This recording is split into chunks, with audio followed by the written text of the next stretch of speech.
გამარჯობათ, მე ვარ თამაზ დევიძე. ძალიან მიყვარს გამონათქვამი, როგორიც არიან ადამიანები, ისეთნი არიან მათი წიგნებიც.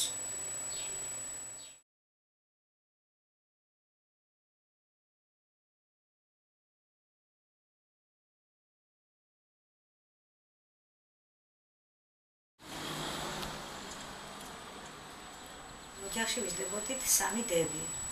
ყავს მე 2 უმცროსი და დედაჩემი არ გვაკლებდა ხო ყურადღებას, არც მამამ გვაკლებდა ყურადღებას, მაგრამ ისინი სამსახურში წავიდნენ, ამათთან მე ვრჩებოდი, უფროსი ვიყავი და მე ვლიდი, დავბანდი ხოლმე, ვამეცადინებდი კიდევაც.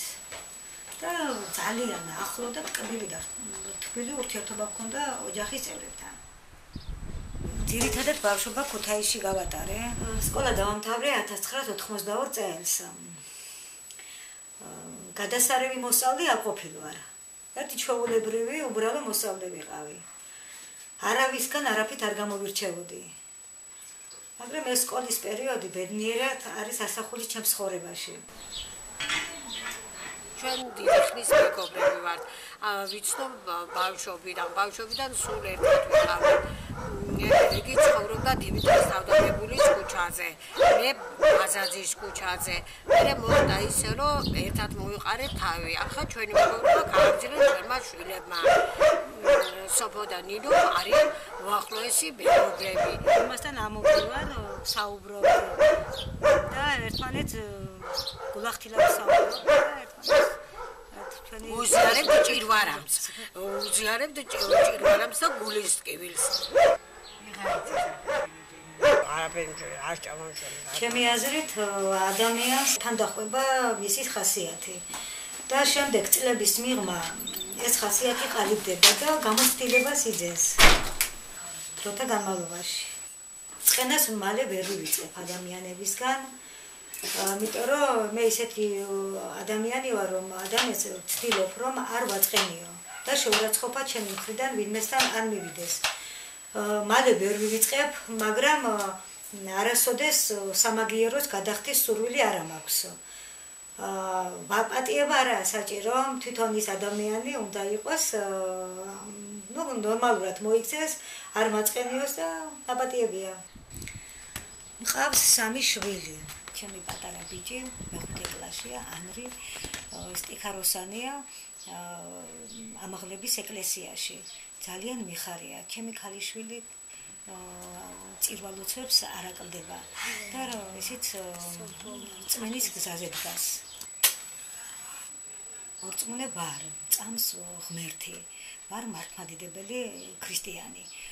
უდიდესი ადგილი უკავია ჩემს ცხოვრებაში, აი ქრისტიანობას. დავდივარ ეკლესიაში, ავიყვანე მოძღვარი. ესე იგი ვცდილობ, რომ ყველანაირად თუ რაცა უფლის სიტყვა შევასრულო ყოველივე ის ღვთის სიტყვა. თავისუფალი დრო თითქმის არ მაქვს.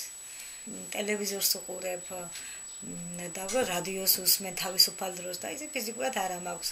სულ სარეცხი მაქვს, საქმე მაქვს.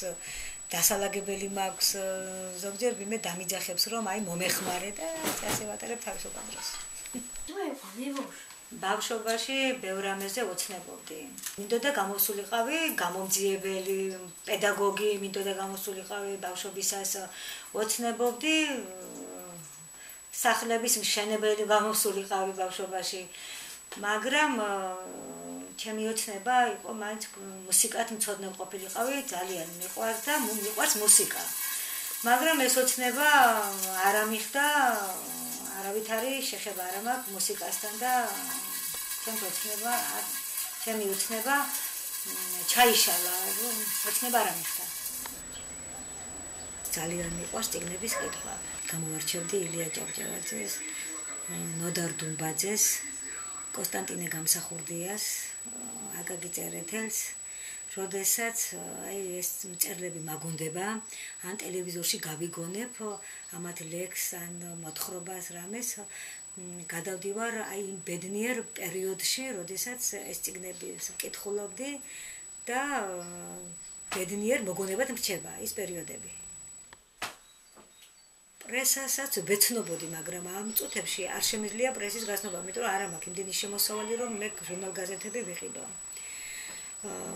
წიგნების კითხვა აღარ შემიძლია, იმიტომ რომ ამ ცხოვრებამ ისეთი დაღი დამასვა, რომ ნერვოზი მაქვს და წიგნებს ვეღარ ვკითხულობ. არანაირი კმაყოფილი არა ვარ. ცხოვრობ 16 კვადრატიულში 5 სული. განვიცდით, ესე იგი, უკიდურეს გაჭირებას. ვიწროთ ცხოვრობ ძალიან. და არ გვაკლია ხა შრომა რამე ის რომ ზარმაცი არა ვარ ნამდვილად, მაგრამ ვერ შევძელი რომ ფეხი აუწყო ამ ცხოვრებას.